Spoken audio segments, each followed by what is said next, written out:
오늘은 성소의 기구들 떡상이라는 제목으로 말씀의 은혜를 나누겠습니다. 말씀의 숲을 먼저 그려보도록 하겠습니다. 우리가 계속해서 성막에 들어가서 이 성막에 들어가 있는 기구들에 대해서 살피고 있는데, 그래서 지난주에는 지성소에 있었던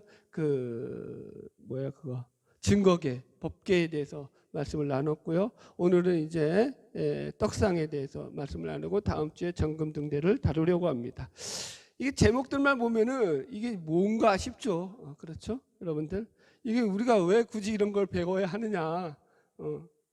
살기도 바빠 죽겠는데 성막은 뭐고 떡상은 뭐고 진설병은 뭐냐. 우리가 얼마든지 이렇게 물을 수 있습니다. 그래서 여러분 숲을 잘 그려야 된다고 했어요. 숲을 못 그리면은, 이게 숲을 보지 못하면 우리가 어떻게 되냐면은 나무를 보고 아이고 저 나무는 저기 왜 있는데 무슨 나무들이 이렇게 많대. 여기서 이제 한숨이 나오죠. 힘들어지는 거죠, 여러분들. 그래서 숲을 잘 그려야 돼요. 그래서 우리가 먼저 이 숲을 그리는데 제가 이렇게 설명을 해드리겠습니다. 지금 이런 우리가 말씀들을 왜 배워야 하냐면은, 이것은 마치 우리가 우리 인생을 살아가는데 이 하나의 우리의 인생의 지도 위에 또 하나의 지도를 겹치는 것과 같기 때문이에요. 우리 인생의 지도가 있죠. 누구나 다 지도가 있죠. 예를 들어서 제가 이렇게 설명해 볼게요.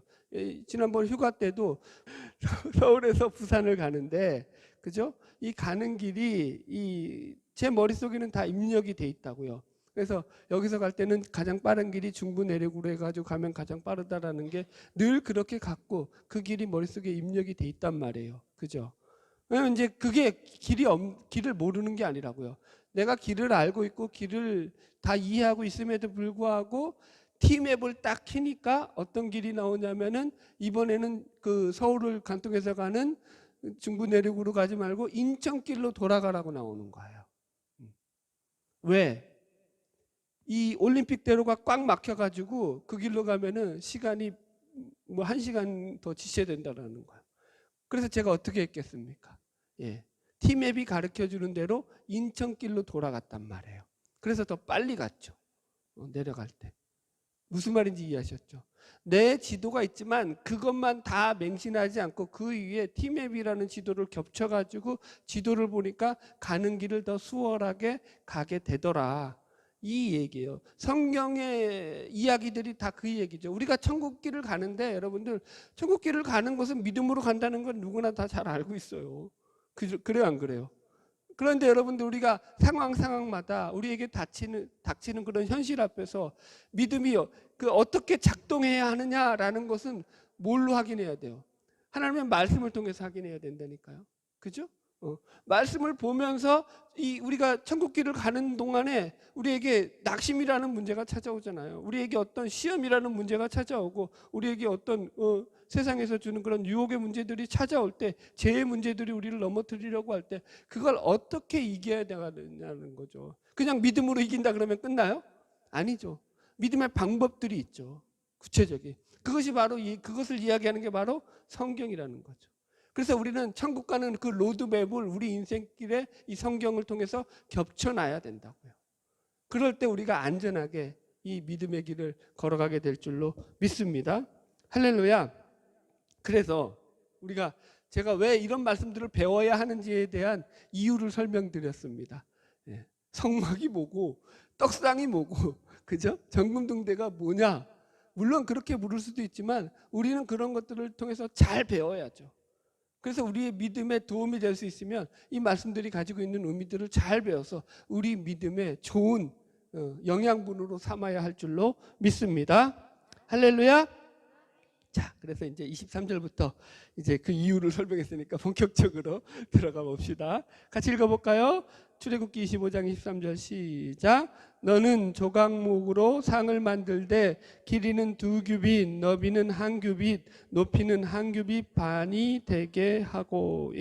이제 이 떡상은 뭐라 그럴까요? 성소로 들어가면은 성소 안에 있는 물건 중에 하나거든요. 제가 여러분들에게 나눠드린 그 그림을 잠깐 참고해 보시면은, 제가 이제 여기 성막의 평면도를 갖다가 좀 더 이제 잘 그려진 걸로 여러분들에게 가져왔죠. 제일 왼쪽에 성막의 평면도가 있죠. 그죠? 그러면 이 평면도를 보면 이제 이 성소와 지성소가 이제 성막의 그림이 안에 있는 게 네모난 게 보이죠. 그죠? 그래서 이제 성막 문으로 들어가면은 여기 들어가자마자 오른쪽에 뭐가 있어요? 떡상이 있죠. 진설병을 올려놓은 떡상이 있죠. 그 다음에 왼쪽에는 순금으로 만들었다고 해서 순금등대 혹은 정금등대라고 불러요. 등대가 있고 그 다음에 그 앞에 뭐가 있다고요? 분향단이 있죠. 이해하셨죠? 그래서 오늘은 이제 첫 번째 이 성소에 들어갔을 때 처음으로 등장하는 이 진설병상, 그러니까 떡상에 대해서 우리가 말씀을 확인하게 될 것입니다. 그래서 이 떡상의 모양이 지금 첫 번째로 뭐라고 말하고 있냐면은 여기 지금 그림에 참고를 해보자면은 길이가 2규빗이라고 했어요. 그죠? 2규빗이 약 90cm죠. 1규빗이 45cm니까. 그죠? 그리고 그 다음에 이 넓이가 1규빗 해가지고 45cm. 이해하셨죠? 그 다음에 높이가 1규빗 반이에요. 높이가 1규빗 반이니까 약 70cm 정도로 생각하시면 돼요. 이런 모양이라는 거예요. 예.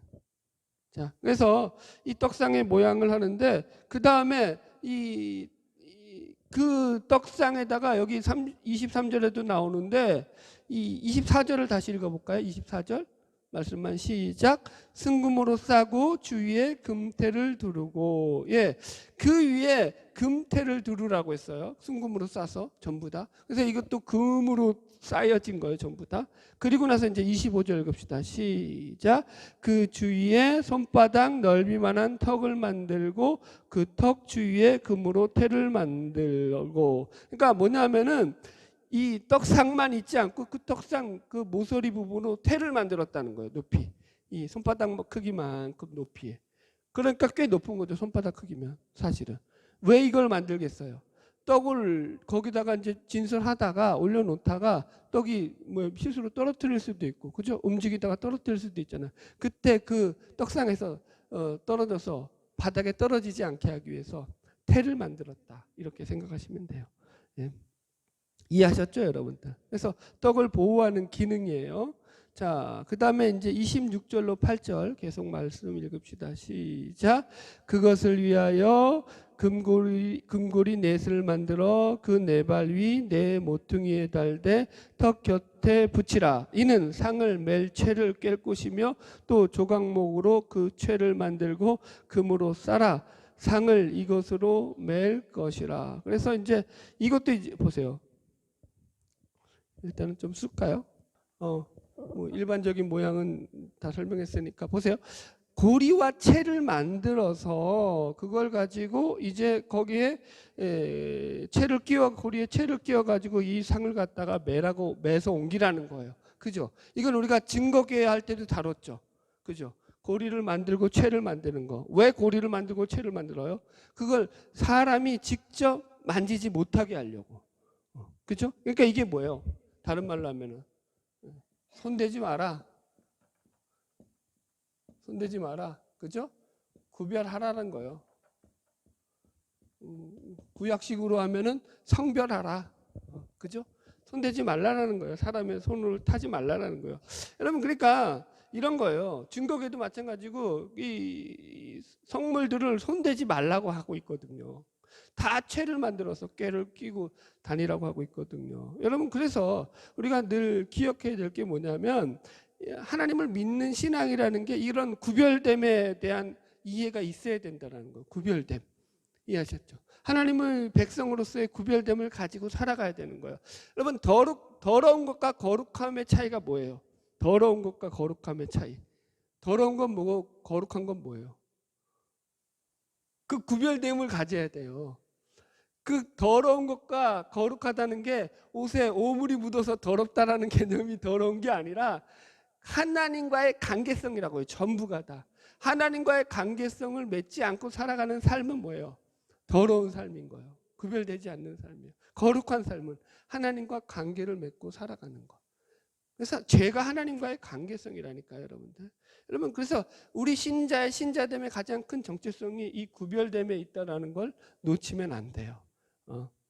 얼마 전에 이제 북한 주민 1천여 명의 탈출을 도와서 이 탈북을 도운 그 공로로 인해 가지고 아시아의 신들러라고 별명이 붙여진 무슨 목사님이 계셨어요. 이 목사님이 얼마나 그러니까 한국교회 보배 같은 분이십니까?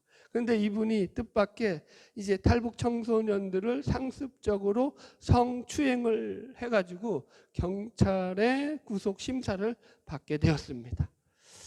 안타깝죠. 어떻게 보면은 한국교계에서 보배같이 귀한 사역을 감당하고 있던 1,000명이 넘는 분들을 많은 탈북자들을 도와가지고 탈북을 도왔으니 얼마나 큰 일을 한 거예요. 신앙적으로도. 그런데 이런 문제들로 인해 가지고 아주 또 큰 낭패를 겪게 되었습니다. 그런데 가만 보면 여러분들 제가 왜 이 이야기를 드리냐면은 이런 문제들이 이분만의 문제가 아니라는 거예요. 한국에서 다 아는 무슨 대형 교회 목회자들의 성범죄가 뭐 일어났던 거 그거 뭐 여러분들도 다 알겠지만 그런 것 말고도요. 제가 개인적으로 제가 목회를 하면서도 제가 알고 있고 우리 감리교단에서도 제가 듣고 있던 그런 분들 가운데서도 교회에서 목회를 잘 하시다가 어느 뚱딴지 같이 갑자기 이 여성과의 그런 그 교회 안에 성도들과의 불미스러운 그걸로 인해 가지고 교회를 나오게 하시고 다른 교회로 옮겨가시는 그런 목사님들을 꽤 보았단 말이에요, 여러분들. 여러분들 그게 이게 무슨 문제냐면은 제가 이런 이야기를 하는 게 이분들이 잘못됐다 이 이야기를 하려는 것이 아니라 우리가 이런 일들에 대해서 들을 때마다 우리를 바르게 돌아보고 성찰해야 한다 이 얘기를 한다고요. 나는 바보같이 그런 죄들은 안 짓는다 이건 아니라고요, 여러분들. 우리도 누구나 다 그런 죄를 질 수 있는 우리의 이 죄인된 속성이 본성이 우리 안에 다 있다니까요, 여러분들. 여러분들. 그러므로 우리가 늘 여러분 죄의 본능이 우리 안에 있음을 자각하고서 방심하지 말아야 돼요. 나는 하나님의 구별된 백성인 것을 방심하면 안 돼요. 이걸 방심하는 순간 마귀가 훅 여러분 넘어뜨린다니까요. 여러분 어느 누구도 죄로부터 자유할 수 있는 인간은 없어요. 그래서 우리가 늘 조심해야 되고 경계해야 되고 주의해야 되는 거예요. 아멘. 예, 자 계속 나갑시다. 29절로 지금 29절만 읽읍시다. 시작. 너는 대접과 숟가락과 병과 붓는 잔을 만들되 순금으로 만들어라. 자, 이제 떡상의 부속품이에요. 일일이 다 안 쓸게요. 여러분들 보면 나오죠. 여기서 그래가지고 대접과 숟가락과 병과 붓는 잔을 만들어라 이렇게 순금으로 만들어라 했을 때 대접은 물론 이제 이 떡을 담는 그릇을 말하는 거죠. 넓적한 대접, 떡을 담는 그릇 그것을 만들어야 되고 숟가락은 향을 뜨는 용도로 쓰였고요. 그 다음에 병과 잔은 모두 포도주를 보관하고 붓는 그런 담고 붓는 용도로 쓰여진 것이 병과 잔입니다. 그래서 이 용도들이 다 무엇을 담고 보관하는 용도로 쓰여지는 것들이죠. 그죠? 대접은 떡을 담는 거고, 그죠? 그 다음에 이 병은 포도주를 보관하는 거고, 그죠? 잔도 포도주를 붓는 곳이고. 자, 보세요. 그럼 이런 것들이 왜 지금 부속품들이 여기서 왜 필요하냐면은 이 부속품들이 필요한 이유가 뭐냐면 떡들을 하나님 앞에 진설하는 것으로 끝나지 않고 진설한 이 떡이 나중에 제사장의 양식으로 사용되었기 때문이에요. 뭐라고요?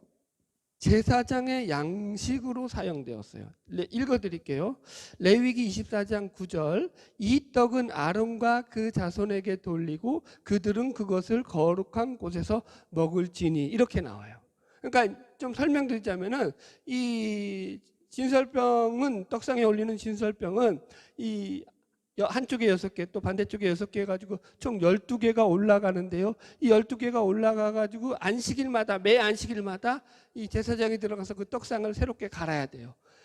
새롭게 갈고 나면은 원래 있었던 그 진설병은 누가 먹느냐면 바로 이 제사장들이 거룩한 곳이니까 아마 성막 안에서 이것을 먹었던 것이에요. 그래서 제사장의 양식을 위해서 이것들이 주어졌다고요. 그래서 이제 그 떡과 함께 먹을 수 있도록 포도주가 제공되었다라는 거죠. 그래서 포도주를 담을 수 있는 병과 잔이 필요했다라고 여러분들 이해하시면 돼요. 그러니까 이게 무슨 말이냐면 이 진설병은 제사장들을 위한 특별 양식이었다, 이 얘기를 하는 거예요. 그래서 이 제사장들이 먹을 양식으로 삼게 하셨다라는 의미가 뭘 의미하냐면은 이때는 하나님께서 이스라엘 백성들과 교통하는 교통의 수단으로 방법으로 누굴 택하셨다라는 거예요. 제사장. 구약에서는 그래서 대표적으로 하나님이 이스라엘 백성들과 소통을 하는데 이스라엘 백성들에게 직접 나타나서 말씀하시지 않고 누구를 통해서 하셨죠? 제사장이라든가 선지자들, 그죠? 그들을 통해서 하나님이, 예언가들, 그런 자들을 통해서 하나님이 말씀을 하셨죠. 지금 그 얘기하는 거예요, 여러분들. 이해하셨죠? 그래서 이게 이제 신약에 와서는 여러분들 하나님과 우리가 소통을 하는데 어떤 방법으로 하나님이 하셨다고요? 만인 제사장론이라고 표현하죠, 마틴 루터는. 그래서 이게가 모든 하나님을 믿는 신자들은 다 하나님 앞에서 이제는 왕 같은 제사장으로 부름을 받았죠. 이해하셨죠? 그래서 우리는 누구나 다 이제는 하나님 앞에서 하나님의 이 생명 양식인 이 말씀을 받고 이 말씀을 통해서 우리의 영의 양식으로 삼을 수 있는 그 은혜를 누렸죠. 할렐루야. 그래서 이 양식이 하나님의 말씀인 거예요, 여러분들. 그래서 우리는 이 말씀을 통해서 지금도 풍성한 은혜를 누리죠. 자, 조금 더 이 얘기를 하자면 제사장의 양식이 지금은 모든 신자들의 양식이 되었죠. 그죠? 그게 뭐예요, 사실은? 그래서 이게 하나님의 말씀이죠. 성경 말씀. 그죠? 자, 보세요. 떡 이런 것을 증명하는 것으로 나오는 게 뭐냐면 진설병이, 이 떡상에 올라가는 진설병이 몇 개라고 나와요. 양쪽으로 한쪽에 6개, 또 한쪽에 6개. 이따가 이제 얘기를, 여기는 지금 여기는 안 나오죠. 여기서 12개씩을 올렸다고요. 이해하셨죠? 12개라는 게 12가 상징하는 게 뭐죠? 12지파고 12제자고, 그래서 12는 3과 4의 곱셈이죠. 뭐 이거 숫자 노름 저 별로 안 좋아하는데 다시 설명할게요. 3은 하나님의 수, 4는 그러니까 땅의 수. 그래서 땅의 수와 하늘의 수가 합쳐져 곱해져 가지고 만들어내는 게 12. 그래서 이게 완전수죠. 가득 찬 수가 10이에요. 히브리 숫자에서. 그래서 12제자가 나오고 12지파가 나오는 거예요. 그래서 보세요. 계시록에 가면은 14만 4천이 어떻게 만들어져요? 하늘에서 하나님을 찬양하는 허다한 무리들이 14만 4천이더라. 그래서 이 14만 4천이 의미하는 게 뭐예요? 12 곱하기 12는 144. 그죠? 곱하기 1000 하니까 14만 4천이라고요. 이해하셨죠? 그러니까 12 곱하기 10이라는 건 뭐예요? 완전수 곱하기 완전수에다가 1000은 아주 많은 가득 찬 수를 여기서도 의미할 때 히브리 문화는 1000이라는 숫자를 써요. 그래서 이제 12 곱하기 12 곱하기 1000이라는 것은 다 찰 만큼 가득한 수다, 이 얘기예요. 그게 14만 4천이라고요. 상징이라고요. 무슨 신천지에서 얘기하듯이 14만 4천 명이 돼야지 천국에 들어간다. 여러분들 그거 아니에요. 상징수예요, 상징수. 그래서 10이라는 게 뭘 의미한다고요? 완전수. 그래서 이 떡상이 의미하는 게, 떡들이 의미하는 게 뭐라고요? 하나님의 풍성하신 말씀, 충만하신 말씀을 의미한다고요. 우리에게 부족하지 않다고요, 하나님의 말씀이. 하나님의 말씀이 부족하다고 느끼는 사람은 왜 그런 거죠? 명답이야. 하나님의 말씀이 부족하다고 느끼는 가장 큰 이유는 자기의 욕망 때문에, 자기의 욕심 때문에. 자기가 바라는 게 성경에는 없어요, 여러분들. 우리가 바라는 건 성경에 없어요. 그건 자기 욕심이지. 그래서 부족한 거죠. 여튼 진도 나갑시다. 다시. 자, 30절 말씀 마저 읽읍시다. 출애굽기 25장 30절 시작. 상위에 진설병을 두어 항상 내 앞에 있게 할지니라. 그래서 이제 진설병이 이제 이 상위에 두는 떡으로서 이렇게 항상 내 앞에 있게 하라라고 했어요. 이 진설병에 대한 얘기를 할까요? 세 번째. 우리말로는 진설병이라고 번역했는데 이게 한자죠. 그래서 베풀진, 베풀설, 떡병자 해가지고 쉽게 말해서 차려진 떡 이런 뜻이에요. 그런데 원어적으로 보면은 이게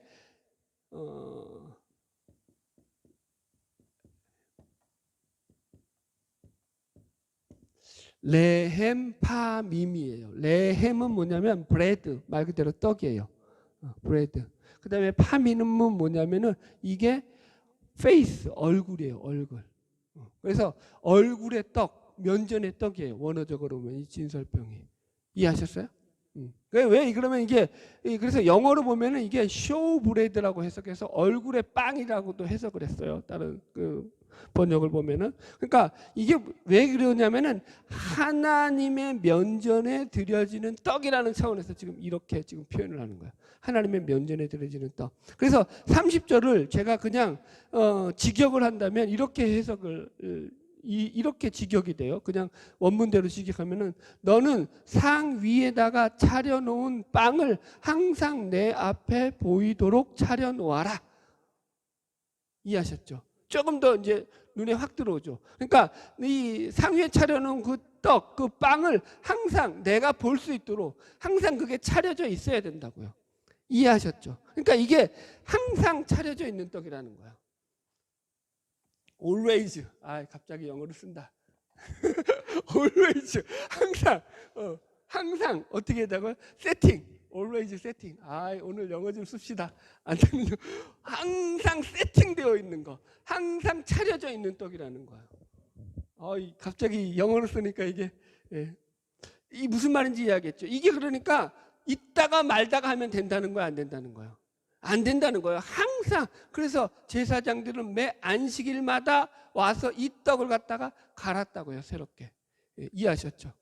그래서 상하기 전에 일주일 만에 상하기 전에 그걸 자기들이 먹었고 또 새로운 떡을 진설하였고, 이게 그래서 항상 이 성소에는 이 성소의 이 떡상에 이 진설병이 항상 세팅되어 있었다라는 거예요. 놓여져 있었다라는 거예요. 이게 핵심이라는 거예요. 자, 그렇다라는 것을 우리가 적용하면은 보세요.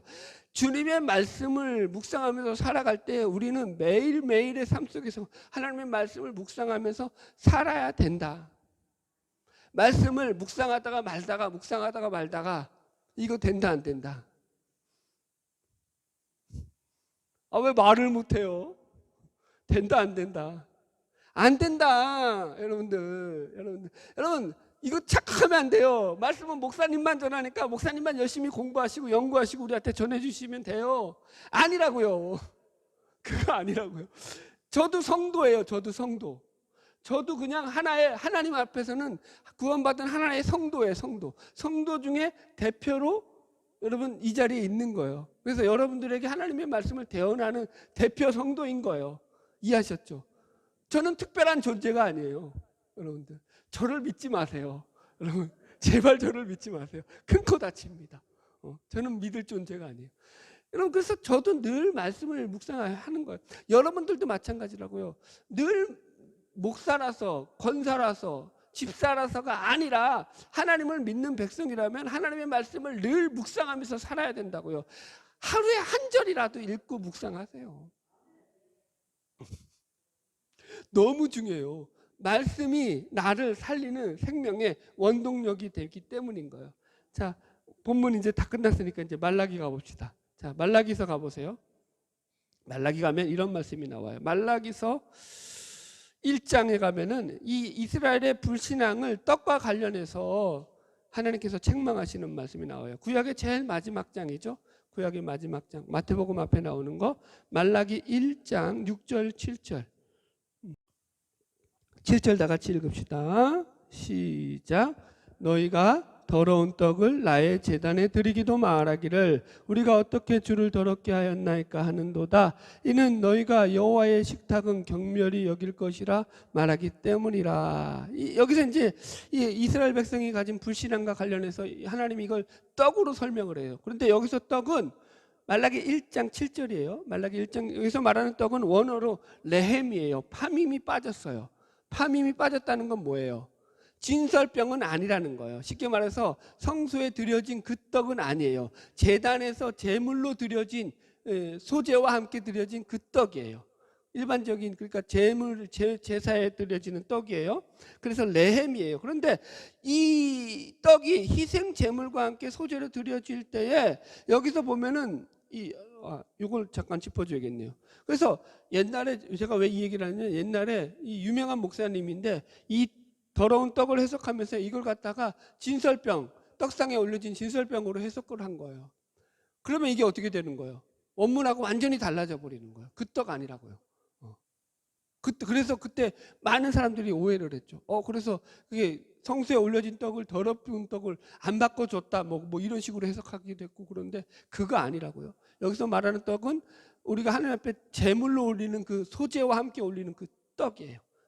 제사의 제물이 되는 떡이라고 이해하시기 바랍니다. 여튼간에 보세요. 그래서 8절에 보면 이게 왜 더러운 떡인가에 대한 설명을 이렇게 말하고 있어요. 8절 읽읍시다. 시작. 만군의 여호와가 이르노라 너희가 눈먼 희생 제물을 바치는 것이 어찌 악하지 아니하며 저는 것 병든 것을 드리는 것이 어찌 악하지 아니하냐. 이제 그것을 너희 총독에게 드려보라. 그가 너를 기뻐하겠느냐 너를 받아주겠느냐. 하나님이 왜 그 떡을 더러운 떡이라고 하냐면 그 떡이 더러워서, 그 떡이 무슨 흠집이 있고 그 떡이 상하고 그 떡이 무슨 더럽게 만들어져서 더러운 떡이라는 게 아니라 너희가 눈먼 희생 제물을 바치기 때문에 그게 악한 것이라는 거예요, 여러분들. 그러니까 눈먼 희생 제물이기 때문에 악하다고요. 제물에 흠이 있다라는 얘기가 아니라 제물을 바치는 그 자들의 인간의 죄악됨과 더러움 때문에 그게 눈먼 희생 제물이 된다고요. 그래서 6절에서는 6절 1절 읽어보세요. 6절 보세요. 시작. 내 이름을 멸시하는 제사장들아 나 만군의 여호와가 너희에게 이르기를, 이렇게 나오죠. 이 제사장들이 어떻게 했다고요? 제사를 드리는데 눈먼 희생 제물을 드리더라는 거예요. 어떻게 해요? 하나님의 이름을 멸시함으로요. 이해하셨죠? 하나님의 이름을 그러니까 하나님의 이름을 멸시한다는 게 무슨 말이에요? 그러니까 이런 거예요. 제사의 형식과 내용은 다 갖췄다고요. 이해하셨죠? 떡도 제대로 만들어서 하나님 앞에 제대로 제사를 드리고 제사의 어떤 의정과 형식, 어떤 규칙들은 다 갖췄다고요. 하나도 틀리지 않고 다 제대로 했다고요. 그런데 그 속이 어쨌다는 거예요? 썩었다는 거예요. 그 속이 하나님을 경외하지 않는다는 거예요. 하나님을 멸시하며 자기가 주인 되어서 자기 마음대로 산다는 거예요. 그러면서 하나님 앞에 예배를 드리고 제사를 드린다는 거예요. 그게 무슨 떡이라고요? 더러운 떡이라고요. 하나님이 그거 안 받으신다 이 얘기하는 거거든요. 여러분 이해하시겠죠, 여러분들? 그래서 여러분 우리가 늘 기억해야 될 게, 여러분 하나님 앞에서 우리가 이 하나님의 말씀을 늘 기억하고 말씀을 우리가 늘 중히 여기면서 우리의 삶을 유지해 나가야 돼요. 말씀이 거울이 돼야 된다니까요. 코람데오라니까요. 종교개혁자들 코람데오, 하나님 앞에서 신앙생활 한다고 생각해 보세요. 내가 죄 짓다가도 여러분들 보세요. 하나님이 나를 보고 계시다 딱 하면 뜨끔하잖아요. 그게 없는 거지. 죄를 짓는데 하나님이 나를 보고 계신다가 없는 거야. 그러니까 어떻게 하는 거예요? 쾌락을 쫓아서 더 나가는 거죠. 그게 무슨 떡이라고요? 하나님 앞에 더러운 떡을 올리는 거라고요. 여러분 예배 드리는 게 중요한 게 그거예요, 여러분들. 우리가 구별됨을 자꾸 배워 나가는 거죠. 할렐루야. 자, 참고로 이제 떡을 만드는 방법이죠. 여기에 대해서 이제 좀 말씀을 드릴게요. 이게 이제 이 떡상에 올리는 떡에 대한 중요한 내용이 되기 때문에 우리가 좀 참고하면 좋을 것 같습니다. 레위기 2장을 가보겠습니다. 레위기 2장. 떡을 만드는 방법. 좀 떡도 내 마음대로 만들면 된다 안 된다. 그러니까 하나님의 말씀을 내 마음대로 해석하면 된다 안 된다? 안 된다. 이거죠, 여러분들. 결국 그거예요, 여러분. 근데 얼마나 지금 떡을 지 마음대로 만들어내는 인간들이 많은지. 그죠? 여러분들 이게 문제예요. 떡을 만드는 방법이, 이게 이제 떡상에 올리는 떡을 만드는 방법과 소재로 하나님께 떡을 만드는 방법이 동일해요. 그래서 이제 이 본문을 참고하면은 이게 동일한 재료가 되거든요. 자, 보세요. 레위기 2장 1절 먼저 읽읍시다. 시작. 누구든지 소재 예물을 여호와께 드리려거든 고운 가루로 예물을 사오마 그 위에 기름을 붓고 또 그 위에 유황을 놓아. 첫 번째가 이 보세요. 그 재료가 되는 게 뭐냐면은 고운 가루로 재료를 삼으라고 했어요. 그죠? 예. 고운 가루, 그죠? 고운 가루는 뭐예요? 빻아서 맷돌로 갈아서 만든 가루예요. 그러니까 이게 그냥 이게 쉽게 말해서 밀가루를 갖다가 그대로 알갱이채 만들어서는 된다 안 된다? 안 된다라는 거예요. 여러분들. 그러니까 여기서 보세요. 곱게 간 알갱이를 뭘 의미해요? 이 곱게 간 알갱이, 고운 가루가 의미하는 게 뭐죠? 그렇죠. 우리의 깨어진 자아죠. 부서진 자아죠. 여러분 보세요. 이게 만약에 깨어지지 않았다면 이게 알갱이 그대로 있다는 건 뭔 얘기예요? 아직 깨어지지 않는 자, 부서지지 않는 자, 옛사람의 자, 본성대로 추구하는 자라는 거. 자기밖에 모르는 자. 이걸로는 하나님 앞에 쓰임 받을 수 있다 없다. 쓰임 받을 수 없다라는 거예요. 여러분 보세요. 이게 갈아져야지 뭐가 되는 거예요. 그래야지 이제 응집력이 생겨요. 그래서 반죽도 잘 되고 맛있게 되는 거예요. 하나님께 잘 쓰임 받는 비결은 다른 거 없어요. 우리의 자아를 하나님 앞에 깨트리는 거예요. 내 고집 깨트려야 돼요. 그래서 이기적인 모습으로는 하나님 앞에 절대 쓰임을 못 받아요. 하나님의 종들이 이기적이다. 그건 하나님의 종이 아니에요. 여러분들. 그래서 늘 우리가 하나님 앞에 쓰임 받으려면은 아까도 얘기했잖아요. 우리의 육신의 겉사람이 죽어야 되는 거예요. 육신의 본능대로 쫓아가는 겉사람이 죽고 우리 속사람 성령으로 거듭나서 성령의 인도하심을 따라가는 그 속사람이 날마다 강건해지기를 주의 이름으로 축복합니다. 자, 두 번째, 이 재료가 뭐냐면은 고운 가루로 예물을 삼아 그 위에 뭘 부라고 했어요? 기름을 부래요. 자, 기름이 보세요. 이게 기름을 왜 붓냐면은 반죽용으로 붓는 거예요. 이해하셨어요? 4절도 보세요. 4절 시작. 내가 화덕에 구운 것으로 소재의 예물을 드리려거든 고운 가루에 기름을 섞어 만든 무교병. 그렇죠? 이해했죠? 기름을 섞어서 만들라는 거예요. 무교병을 만들 때. 이해하셨죠? 그러니까 물을 섞어서 반죽을 하는 게 아니라 물 대신에 기름을 넣어서 쓰는 이 떡들을 진설병을 만들었다는 거예요. 떡을 만들었다는 거예요. 이해하셨죠? 그럼 기름이 상징하는 게 뭐예요? 그렇죠. 이거 모르면 뭐 간첩이죠. 그죠? 성령을 상징하죠. 그러니까 여러분 성령의 조명 없이 우리가 신앙생활을 한다는 것은 그냥 깜깜한 맹인이 그냥 뭐예요? 이거 아무런 안내도 없이 자기 마음대로 그냥 길을 걸어가는 것과 똑같죠. 그래서 우리는 늘 성령의 인도하심을 따라가야 될 줄로 믿습니다. 그래서 우리는 성령의 조명이라고 한다고요. 늘 하나님이 우리 가운데서 하나님의 말씀을 가지고 성령으로 우리에게 깨달음을 주시죠. 그 말씀을 볼 때 말씀이 깨달아지는 것도 내가 똑똑해서 깨달아지는 게 아니라 성령의 감동하심이 내 안에 있어야 된다고요. 할렐루야. 자, 세 번째 뭐냐면은 그래서 이것을 갖다가 소재의 예물로 요리해서 바치는데 그게 세 가지 종류가 나와요. 레위기 2장 4절부터 읽읍시다. 시작. 내가 화덕에 구운 것으로 소재의 예물을 드리려거든 고운 가루에 기름을 섞어 만든 무교병이나 기름을 바른 무교전병을 드릴 것이요. 첫 번째가 어떻게 하라고요? 화덕에 구운 것으로 하라는 거예요. 그죠? 두 번째 봅시다. 5절 시작. 철판에 붙인 것으로 소재의 예물을 드리려거든 고운 가루에 누룩을 넣지 말고 기름을 섞어. 여기도 기름을 섞으라고 했죠. 여튼 간에 뭘 하라고요? 철판에 붙인 것. 두 번째는. 그죠? 예. 세 번째는 7절 시작. 내가 냄비의 것으로 소재를 드리려거든 고운 가루와 기름을 섞어 만들지어라. 그죠? 예. 다 기름이 나오죠. 그런데 여기서는 냄비의 것이라는 건 뭐냐면 냄비에 넣어서 삶은 걸 말해요. 이해하셨죠? 그래서 세 종류가 나왔죠. 그죠? 뭐 나왔죠? 그냥 화덕, 그냥 큰 게 맞습니다. 화덕이 나왔고 그 다음에 철판이 나왔죠. 철판이 나왔고 그 다음에 냄비라고 했죠. 냄비. 이건 이제 솥에 넣어서 구운 거죠. 한마디로. 냄비, 솥. 그죠? 솥에 넣어서 구운 게 아니죠. 삶은 거죠. 여튼 간에. 자, 보세요. 이 세 종류로 이 떡을 만들었다고요. 무슨 얘기인지 알겠죠? 자, 그러면은 이걸 우리가 어떻게 적용시켜야 됩니까? 우리가 이 세 종류가 상징하는 게 뭘까요, 그러면? 어렵지 않죠? 다 여기에 뭐가 들어가야 돼요? 기름은 했잖아요, 앞에서. 불이 들어가야 되죠, 불. 이게 다 불로 이루어지는 거 아니에요? 불은 뭐죠? 연단이죠, 연단. 그죠? 불로 화덕에 굽는 거고, 불로 철판에 굽는 거고, 불로 냄비에 삶는 거고, 그죠? 이해하셨죠?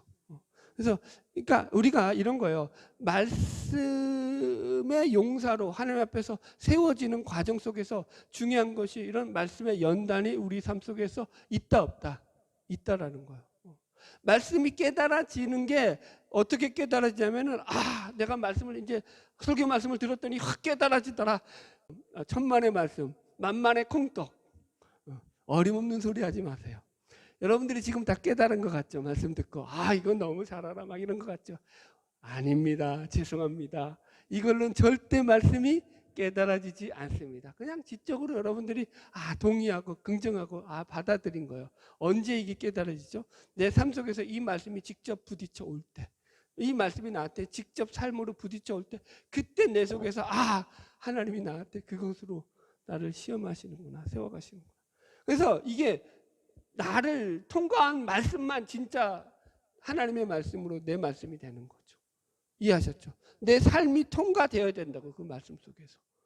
그래서 그때 그 말씀이 생명력 있는 말씀이 된다고요. 그게 화덕이 되었던 철판이 되었던 냄비가 되었던 하여튼 잘 통과하시기를 주의 이름으로 축복합니다. 할렐루야. 마지막 이 재료 중에 하나가 뭐냐면은 누룩을 넣으면 안 된다는 거예요. 레위기 2장 5절 다시 한번 읽어봅시다. 시작. 철판에 붙인 것으로 소재의 예물을 드리거든 고운 가루에 누룩을 넣지 말고. 그죠? 누룩을 넣지 말라고 하고 있죠. 11절도 읽어봅시다. 시작. 너희가 여호와께 드리는 모든 소재물은 이제 이 곡식으로 만든 거니까 떡이죠. 거기에는 누룩을 넣지 말지니 너희가 누룩이나 꿀을 여호와께 화제로 드려 사르지 못할지니라. 뭐 하지 말래요? 마지막으로 누룩 넣지 말라고요. 한글을 못 써요. 참 영어는 잘 쓰는데. 이게 중요하죠, 여러분들. 우리가 말씀 속에서 보세요. 누룩이 들어간다니까요. 하나님의 말씀에 누룩을 넣는 게 죄라니까요. 이해하셨죠? 예수님께서는 이 누룩을 바리새인의 누룩을 주의하라라고 하면서 그들이 향했던 외식과 위선을 가리키면서 누룩이라고 했죠. 외식과 위선이 뭐죠? 자기 의죠, 자기 중심성이죠. 자기를 드러내고자 하는 욕망. 말씀을 가지고도 인간은 그 짓을 한다는 거예요. 이게 얼마나 무서운 거예요, 여러분들. 이 거룩한 말씀을 가지고, 하나님의 말씀을 가지고도 자기 욕망을 채우고 자기 인기를 드러내고 자기 영광을 나타내는 수단으로 삼는다고요, 인간은. 여러분들. 그래서 여러분들 늘 우리 안에 이 누룩이 없는지를 조심히 살펴야 된다고요. 이해하셨죠? 누룩. 예를 하나 들어볼까요? 지금 미국 연합감리교회는 동성애 문제로 계속해서 홍역을 앓고 있습니다. 2019년도 이 감리교 교단 총회에서 동성애를 반대하는 표가 동성애를 찬성하는 표보다 약간 더 많이 나왔어요. 그나마 감사하게. 그래가지고 그 당시 동성애를 막을 수 있었어요. 그런데 그 뒤로 지금도 동성애를 지지하는 쪽의 세력이 더 크니까 더 막강해요. 그러니까 한국에 있는 한국인들이죠. 한인 감리교회 이들이 이 문제로 자꾸 이제 어려움을 겪으니까 미국 감리교에서 이제 자꾸 나오려고 하죠. 그런데 그게 쉽지가 않죠. 교단에 모든 게 다 들어가 있으니까. 나중에 이제 목사님 연금도 없고 뭐 다 없어지는 거니까. 그게 이제 함부로 그렇게 이제 쉽게 이룰 재산적인 부분도 피해도 막 심하고. 그래서 그게 지금 아주 큰 문제 중에 하나로 지금 대두되고 있습니다. 이 감리교회 탈퇴하는 문제, 이 동성애와 관련해서. 여러분, 제가 기가 막혔던 것은 2019년도에 그 당시 그 이제 어느 큰 주죠, 미국은 그 주잖아요. 무슨 주의 주립의 그 감독이었던 여자 감독이 이 동성애가 이 동성애 목사를 세우고 이런 것들을 갖다가 법령이 실패하고 난 뒤에 했던 인터뷰에서 어떤 말을 했느냐, 그 말에 대해서 제가 아주 충격을 받았어요. 뭐라고 말하냐면은 이 동성애는 죄가 아니다. 그러면서 하는 말이, 그분이 뭐라고 말하냐면은 이것은 사회 문화적 현상으로 보아야 한다. 사회 문화적 형상이다. 그래서 동성애를 가진 목사도 다 받아줘야 되고 허용해야 한다. 아까 얘기했죠. 이것 때문에 전도의 문이 막힌다. 이따위 소리를 하고 자빠졌어요. 아주 그냥 쌍욕이 나올 뻔했네. 제가 인격이 고상하지 못해가지고 아주 이런 걸 보면 막 열불이 터져요. 여러분 뭐라고요? 사회 문화적 형상이래요. 동성애가. 그럼 성경은 뭐예요? 성경은 사회 문화적 형상해 가지고 죄라고 한 거예요? 성경은? 하나님의 말씀은 뭐 아주 귀뚱해도 없는 거죠. 우습게 여기는 거죠. 보세요. 성경을 얼마든지 자기 마음대로 해석할 수 있다고요. 이제 이쪽으로 해석하는 게 지금 대표적인 게 자유주의 신학 쪽이죠. 한국에도 엄청나요. 여러분 우리 감리교단에 없을 것 같아요? 감리교단에도 엄청나요. 이쪽 부류들이. 세력이 엄청나요. 그래서 무지개 교회를 표방하고 있잖아요. 뭐 동성애 퀴어 축제하면 가가지고 설교하고 같이. 여튼 여러분 보세요. 바울이 여기에 대해서 뭐라고 말하고 있어요? 로마서 1장 26절 이하에 읽어드릴게요. 이 때문에 하나님께서 그들을 부끄러운 욕심에 내어버려 두셨으니 곧 그들의 여자들도 순리대로 쓸 것을 바꾸어 영리로 쓰며 그와 같이 남자들도 순리대로 여자 쓰기를 버리고 서로 향하여 음욕이 부릴 듯하매 남자가 남자와 더불어 부끄러운 일을 행하여 그들의 그릇됨에 상당한 보응을 그들이 받았느니라. 그러면서 바울이 28절에 이런 일들이 왜 벌어지느냐? 또한 그들이 마음에 하나님 두기를 싫어하매 하나님이 그 상실한 마음대로 그들을 내버려 두사 합당하지 못한 일을 하게 하려 하심이라. 이렇게 나와요. 이해하셨죠? 왜 이런 일이 벌어진다고요? 그 마음에 하나님 두기를 싫어하는 인간의 죄성의 본질적인 모습이 이러한 일이라고요. 아무리 목사면 뭐 하냐고요. 감독이면 뭐 하냐고요. 여기서 또 인신공격하면 안 되겠죠. 그 감독 여기까지만 하고. 여러분 불쌍하지 않아요? 여러분 우리가 정신 똑바로 차려야 된다니까요. 뭐 한국 교회는 안전해요? 아니요. 지금 불안해요. 우리도 지금. 그래서 여러분 잘 지켜야 돼요. 그런 것들 신앙을 잘 지켜야 돼요. 여러분 보세요. 하나님의 말씀에 민감하게 깨어 있어야 돼요. 오늘 결론의 말씀입니다. 떡상이 의미하는 게 뭐예요? 떡을 여러분 진설하는 상이잖아요. 그죠? 이 떡이 의미하는 게 뭐예요? 하나님의 말씀이잖아요. 그죠? 우리가 육신의 떡과 빵을 먹어서 우리 육신의 양식을 삼듯이 하나님의 말씀인 이 그죠? 성경 말씀 하나님의 말씀을 듣고 먹음으로 말미암아 우리 영의 양식으로 삼는다고요. 잘 먹어야죠. 여러분 육신의 것만 잘 먹어서 되겠냐고요. 영의 말씀도 잘 먹어야 될 줄로 믿습니다. 그래서 예수님께서도 사람이 떡으로만 살 것이 아니요 하나님의 입으로 나오는 말씀으로 살 것이라. 아멘. 말씀으로 사는 거라고요. 말씀으로 여러분. 자 이렇게 풀이할게요. 이걸로 결론을 지을게요. 강문호 목사님이 이 성막에 대가셨잖아요. 이거 제일 먼저 쓰셨거든요. 성막의 책을 이분이. 그래서 이 성막에 보면은 무슨 내용이 나오냐면은 우리가 이제 이 성막에 들어와 가지고 제일 처음에 맞이하는 게 번제단이잖아요. 번제단에서 제사를 드리고 그죠? 우리의 죄를 그러니까 씻는 의식이잖아요. 그리고 나서 뭐예요? 물두멍으로 나간다고요. 물두멍은 뭐죠?